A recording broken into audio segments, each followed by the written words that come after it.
श्री स्वामी समर्थ स्वामी भक्तांनो, माझं यूट्यूब चॅनलमध्ये तुमचं हार्दिक स्वागत करते आणि आजचा विषय आहे पितृदोष। तर पितृदोष कसा होतो, पितृदोषापासून मुक्ती मिळवण्याचे उपाय कोणते याबद्दल आज माहिती आपण बघणार आहोत। पितृदोष हा कोणत्याही व्यक्तीला अनेक कारणांमुळे पितृदोषाचा त्रास होऊ शकतो। पितरांसाठी तर्पण, श्राद्ध वगैरे न करणे हे पहिले कारण आहे। त्याचबरोबर पितृदोषाचे आणखी एक मुख्य कारण म्हणजे कुंडलीतील ग्रहांची विशेष स्थिती। पितृपक्षात पितृदोषापासून मुक्ती मिळवण्यासाठी पितरांचे तर्पण आणि श्राद्ध करणे आवश्यक आहे। पितृदोषाची लक्षणे आणि उपाय आपण थोडंसं लक्षपूर्वक बघूयात। पितृपक्षांच्या काळात पितरांसाठी उद्धारासाठी तर्पण करावे लागते। देवाच्या कृपेशिवाय मनुष्य जीवनात प्रगती करू शकत नाही अशी पौराणिक समजूत आहे। त्याचप्रमाणे जर तुमचे पूर्वज तुमच्यावर रागावले असतील तर तुमच्या कामात नेहमी काही ना काही अडथळे येतात। याशिवाय तुम्ही तुमच्या पूर्वजांची वारंवार अवज्ञा केल्यास तुमच्यावर पितृदोषाचाही आरोप होऊ शकतो। पितृदोष कसा होतो, पितृदोषाची लक्षणे आणि पितृदोषापासून मुक्ती मिळवण्यासाठी कोणते उपाय करावेत हे आपण जाणून घेऊयात। तर पितृदोषाची अनेक कारणे असू शकतात। याचे पहिले कारण म्हणजे एखाद्याच्या घरातील सदस्याचा अकाली मृत्यू झाला आणि त्यांचे अंतिम संस्कार किंवा तर्पण विधी केले नाही तर त्या व्यक्तीचा आत्मा भटकत राहतो आणि मरण पावलेल्या व्यक्तीलाही दुःख भोगावे लागते। त्याच्या दुःखामुळे आणि नाराजीमुळे कुटुंबातील सदस्यांना, विशेषतः कुटुंब प्रमुखांना पितृदोषाचा सामना करावा लागतो। त्याचवेळी पितृदोष येण्याचे दुसरे प्रमुख कारण म्हणजे अनेक कारणांमुळे पितृदोष जन्मकुंडलीतही दिसतो। कोणत्याही व्यक्तीच्या कुंडलीत जर केतू सूर्यासोबत दुसऱ्या भावात, 8व्या भावात आणि 10व्या भावात असेल तर पितृदोष तयार होतो। पितृदोष दूर करण्यासाठी उपाय केले नाही तर पिढ्यानपिढ्या सुरू राहतात दुःख। अशा स्थितीत पितरांना प्रसन्न करण्यासाठी श्राद्ध, तर्पण, हवन, पूजा असे धार्मिक विधी अवश्य करावेत। चला याची अजून कारणे बघूयात। जेवताना नेहमी अन्नामध्ये थोडी घाण दिसते। पितृपक्षात या लक्षणाला फार महत्त्व आहे। स्वयंपाक करताना स्वच्छतेचे सर्व नियम पाळल्यानंतरही जेवताना जर तुमच्या अन्नात काहीतरी मिसळले तर हे देखील पितृदोषाचे लक्षण असू शकते। अन्नामध्ये केस, खडे, किडे इत्यादी शोधणे हे देखील पितृदोषाचे लक्षण आहे। आणि घरात कोणीतरी नेहमी आजारी असते। पहिलं कारण कोणतं, जेवताना अन्नामध्ये थोडी घाण असते। आणि दुसरं कारण कोणतं, घरात कोणीतरी नेहमी आजारी असते। घरात नेहमी कोणीतरी आजारी असणे हे देखील पितृदोषाचे लक्षण आहे। तब्येतीची काळजी घेतल्यानंतरही जर तुमच्या घरातील एखाद्याला नेहमी आजाराने ग्रासले असेल आणि एखाद्याला दीर्घकाळापासून गंभीर आजार असेल तर हे सुद्धा पितृदोषाचे लक्षण आहे। तिसरं कारण आहे मुलांच्या सुखापासून वंचित राहणे। अशी अनेक जोडपे आहेत ज्यांना मुलं व्हावे आणि त्यासाठी प्रयत्न करावे लागतील, परंतु कोणतीही वैदिक स्थिती नसतानाही त्यांना मूल होण्याचा आनंद मिळत नाही। त्याचबरोबर अनेक वेळा मूल नीट जन्माला येते पण मूल जन्माला येताच मरण पावते। तर हे पण काय आहे, पितृदोषाचे लक्षण मानले जाते। तर चौथा भाग आहे पितृदोष दूर करण्यासाठी काही उपाय आहेत। पितृदोष दूर करण्यासाठी सर्वप्रथम पितृपक्षात आपल्या पितरांचे श्राद्ध करावे। त्यांचे श्राद्ध आणि तर्पण केल्याने पितरांचे आत्मे मुक्त होतात आणि पितृदोषातूनही मुक्ती मिळते। पितरांना प्रसन्न करण्यासाठी पितृपक्षात पिंपळाच्या झाडाला काळे तीळ मिसळलेले दूध अर्पण करावे। तसेच अक्षता व पुष्प अर्पण करून पितरांच्या आत्म्याच्या शांतीसाठी प्रार्थना करावी। पितृपक्षामध्ये दररोज संध्याकाळी घराच्या दक्षिण दिशेला दिवा लावावा। यामुळे पितृदोषही दूर होतो आणि तुमच्या आयुष्यातील सर्व अडथळे दूर होतात। पितृदोषापासून मुक्ती मिळवण्यासाठी अमावास्येला दान करा। पितृपक्षात दुपारी पिंपळाच्या झाडाची पूजा करावी। त्यामुळे तुमच्या पूर्वजांच्या आत्म्याला शांती मिळते आणि पितृदोषापासून मुक्ती मिळते। पितृदोषापासून मुक्ती मिळवण्यासाठी पितृपक्षाव्यतिरिक्त प्रत्येक अमावास्येला आपल्या पितरांना तर्पण अर्पण करावे आणि आपल्या क्षमतेनुसार आणि दानधर्मानुसार त्यांच्या नावाने मेजवानी आयोजित करावी। तसेच कुत्रा, गाय, कावळा या प्राण्यांना अन्न द्यावे। घराच्या दक्षिण दिशेला पूर्वजांचे फोटो लावावेत। दक्षिण दिशा ही यमलोकांची दिशा मानली जाते। पूर्वजांचे फोटो रोज स्वच्छ करून त्यावर फुलांचा हार घालून चुकांची क्षमा मागावी। पितृदोष दूर करण्यासाठीचे उपाय प्रभावी असावे, परंतु त्याचबरोबर पैसा, वेळ या दोन्ही गोष्टींची बचत होऊन जास्तीत जास्त फायदेशीर ठरावेत.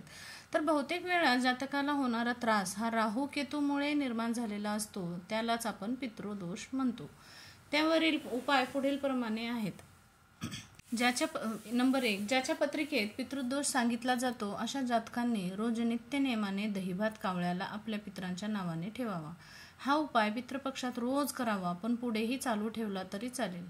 दुसरा आहे, 1 तांब्याभर पाण्यामध्ये 1 चमचा दूध, 1 चमचा काळे तीळ टाकून हे मिश्रण दररोज सूर्योदय ते सूर्यास्तापूर्वी पिंपळाला घालावे आणि 7 किंवा 7च्या पटीत प्रदक्षिणा घालाव्यात. 7, 14, 21 प्रदक्षिणा घालताना आपल्या गेलेल्या पूर्वजांचे, उदाहरण आई, वडील, आजी, आजोबा, पणजोबा, पणजी किंवा अन्य कोणी असेल तर त्यांच्या नावाने, तसेच आईच्या इकडचे आणि आई वडील, आजी आजोबा तसेच पणजोबा पणजी यांचेही स्मरण करावे. प्रदक्षिणा झाल्यावर नमस्कार करताना सर्व पितरां समर्पयामी असे म्हणावे.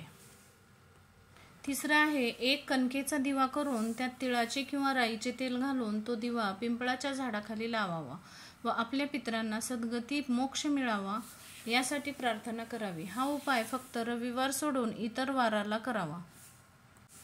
यापैकी कोणताही एक उपाय केल्यास 6 महिन्यात पितृदोष दूर होतो, परंतु पुढे देखील ही परंपरा चालू ठेवावी. यामुळे घरात अकस्मात संकटे, वास्तुदोष, सर्पदोष, कुंडली दोष, आकस्मिक मृत्यू, अघोर व्याधी इत्यादी उद्भवत नाहीत. पितृदोष कसे ओळखावे? घरात पुरेसे अन्नधान्य भरूनही ते न पुरणे वा बनवलेले वाया जाणे. हे अन्न बाहेर टाकल्यावर कोणताही प्राणी खात नाही. घरात काही देवाचे कार्य वा शुभ कार्य ठरले की नेमक्या अडचणी उभ्या राहणे व ऐनवेळी भांडणे होणे व केलेल्या कार्याचे समाधान साध्य न होणे. जन्म कुंडलीमध्ये पितृदोष अनेक संकेतांद्वारे ओळखता येतो. जर सूर्य, चंद्र किंवा राहू 9व्या घरात असेल, जे पूर्वज आणि भाग्य यांचे घर म्हणून ओळखले जाते. जर केतू कुंडलीच्या 4थ्या घरात असेल तरही तुम्हाला पितृदोष आहे हे लक्षात येते. पितृपक्षात या वस्तू दान कराव्यात. अन्नदान करण्याला अधिक महत्त्व आहे. पितृपक्षात नवीन कपड्यांशिवाय सोनं दान करण्याला देखील अधिक महत्त्व आहे. जर तुम्ही आर्थिकदृष्ट्या सक्षम असाल तर गरजू लोकांना जमीन किंवा संपत्ती दान करावी.